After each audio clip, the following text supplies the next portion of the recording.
Hey guys, before we start with today's English lesson, I wanted to quickly tell you about something that's really been helping me improve my own language skills lately. I've been using italki to book one-on-one classes with real teachers, and honestly, I love it.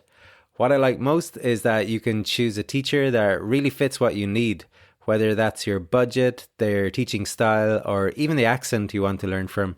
I've personally been using it to practice more natural conversation and build confidence in speaking. I chose a teacher with similar interests to me, which helps a lot and is another excellent feature of the platform. You can see what the different teachers are interested in and pick the right one for you. So instead of studying by yourself, you're actually speaking regularly with someone who can correct you, slow down, explain things naturally, and help you sound more like a real person and less like a textbook. The classes are private, super easy to schedule, and there's no subscription. You just pay per lesson. If learning English with italki sounds interesting to you, you can sign up for free using the link in the show notes. And with the code REALEnglish, you'll get €5 off your first class of at least €10, but only for the first 50 people, so don't wait too long. I only recommend tools I genuinely like and use myself. And if you sign up through my link, you're also supporting my podcast. Why not give it a go?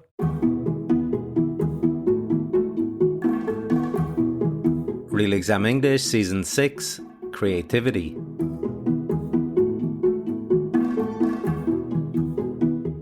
Hello and welcome to the Real Exam English podcast. This episode is about creativity.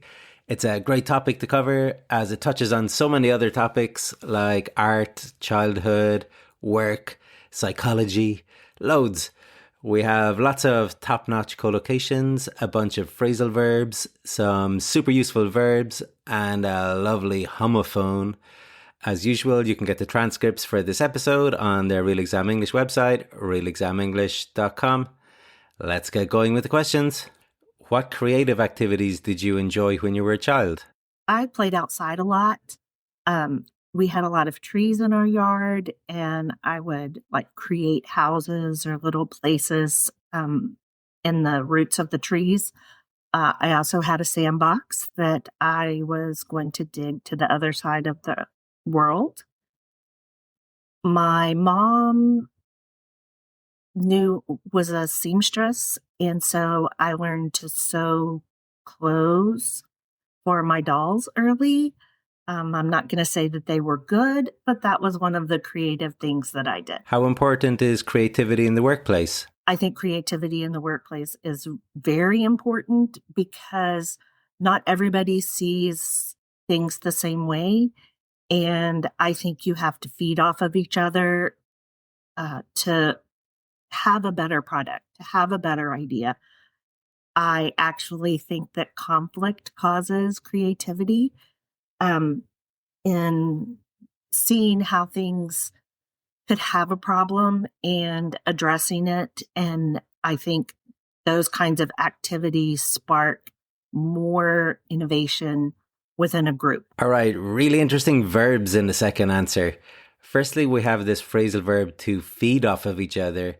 This means by working together, they thrive or perform better. They help to get the most out of each other. Another example would be the singer fed off the energy of the crowd and put in a great performance.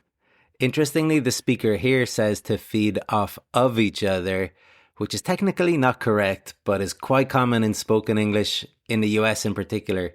Then she talked about addressing problems, lovely collocation, and also to spark more innovation. We've had this verb to spark before, kind of meaning to ignite creativity. And it goes really well with the idea of innovation, to spark innovation. Another top collocation. In the first answer, we had a perfect example of homophones. These are two words that are spelt differently but sound exactly the same, like I can see the sea. Her example here was, my mom was a seamstress, so I learned to sew clothes. The first sew is spelt S-O, and the second one is spelt S-E-W. And this second one is very often mispronounced by English learners. People usually say Sue. the same way you would pronounce few or new. Okay, so that's not correct. So is how you say it. So there. Who is the most creative person you know personally? Oh, flipping heck. What a question. Who is the most creative person I know? Probably my older brother, Dean. He's quite creative. He owns his own company and doing some sort of like cloud software type thing. And like every Christmas, I ask him what it is that he does, and like he tries to explain it to me, and I'm just like, yeah, right over my head. Not a clue what you just said there. Funny enough, Esty, my wife, she actually knows about it. So like when I introduced them both, they had a conversation, and I was listening to him. I was like, someone knows what he does, because like the rest of my family have no idea what it is that he does. Like he's made a business in some sort of cloud software type thing. So yeah, he's very creative. He's very successful because of it. Other than that, yeah, that's about it really. Do you think creativity can be learned, or is it something people are born with? Oh, I reckon you can learn it to a certain degree, but I feel like the majority of it comes with birth, right? Like genetics and stuff like that. I feel like you're either born with that creative mindset. Like it's the whole question of nature versus nurture, though, type thing, isn't it? Where it all boils down to. I think you can learn it, but there's always that glimpse of it where you've either got it or you don't. Do you know what I mean? Like some of it can be learned. For example, like Ronaldo and Messi, the big question. Like Messi is naturally gifted and Ronaldo is taught gifted, is what I compare them both to.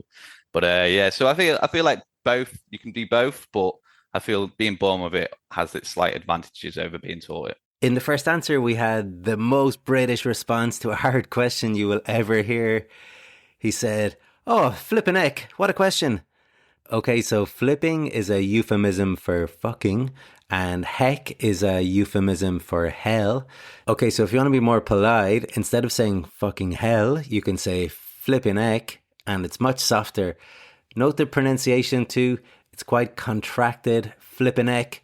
As I said, this is very British and would probably sound a bit weird coming from the mouth of a non-native speaker, unless you're living somewhere in the UK where they use this expression commonly.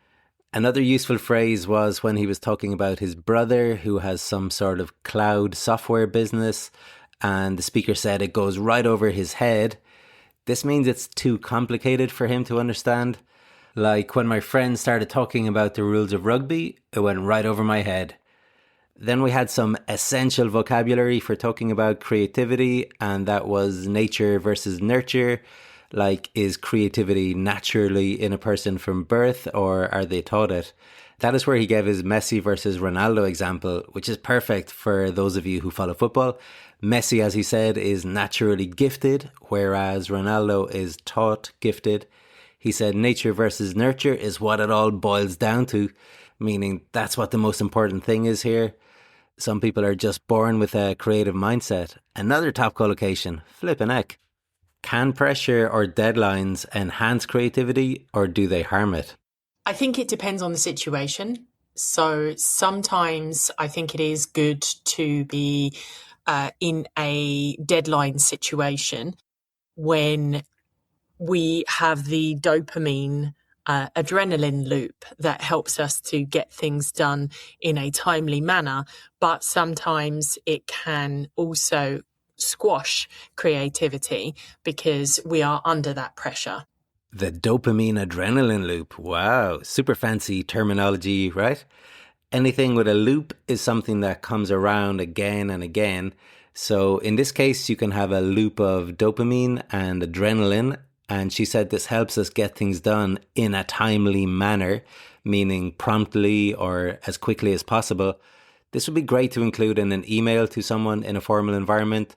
Like when someone responds to you quickly or sorts out a problem for you, you can say, "Thank you for responding in such a timely manner," or "Thanks for resolving the issue in a timely manner." Really handy, that one, for any of you who interact with international colleagues or clients. She also mentioned that deadlines can squash creativity. Nice verb choice, meaning to kill creativity or make it disappear. You could also squash a rumor, for example, or the leader of the country could squash a rebellion. Okay, guys, I have a preposition quiz for you today. I reckon every single student of English needs to practice more prepositions. So I'm going to give you 10 sentences that include the word created, and you have to say what preposition follows the word created. I'll leave a blank in the sentence where the preposition is. Okay, let's go. The first few are kind of easy. The spreadsheet was created blank Monday. The spreadsheet was created on Monday. The software was created blank Vietnam. The software was created in Vietnam. Two different machines were being created blank the same time. Two different machines were being created at the same time. A new crown was created blank the king. A new crown was created for the king. The video game was created blank the newest technology. The video game was created with the newest technology. The perfume was created blank rare flowers and spices. The perfume was created from rare flowers and spices. The vaccine was created blank government supervision. The vaccine was created under government supervision. The tradition was created blank the Middle Ages. The tradition was created during the Middle Ages. I guess you could say in as well for that one. The handmade chair was created blank using any machinery. The handmade chair was created without using any machinery. This quiz was created blank Trevor. This quiz was created by Trevor. All right, how was that for you guys? You can let me know in the comments on your podcast player. I think it wasn't too bad, right? So let's continue with our questions.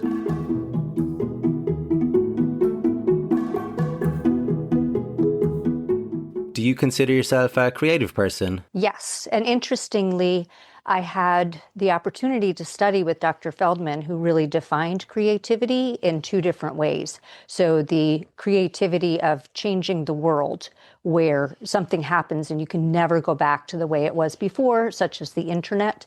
And then creativity with a lowercase c, which is just your daily life of being open to new experiences and responding to them. How important is creativity in the workplace today? Creativity in the workplace is really essential because it allows us to look at a problem, not as a problem, but a solution waiting to happen, and inviting everybody's mind to contribute to a kind of an elegant solution that we hadn't thought of before. We hadn't thought of that before. That's the past perfect there. Remember, that's for something before something else in the past. The first answer had some top-notch organization. She started off with a sentence adverb, interestingly. Then I had the opportunity to study with Dr. Feldman, who really defined creativity in two ways. Okay, so she used the relative pronoun who to provide extra information about Dr. Feldman. I have a question for you guys. As this is extra information about Dr. Feldman or non-defining information, should the sentence have a comma before the who or not? So the sentence again was, to study with Dr. Feldman, who defined creativity in two ways. What do you think? Yes, it should have a comma. Remember, for non-defining relative clauses, to use a comma when writing or when speaking, to give a little pause before you say who or which or whatever.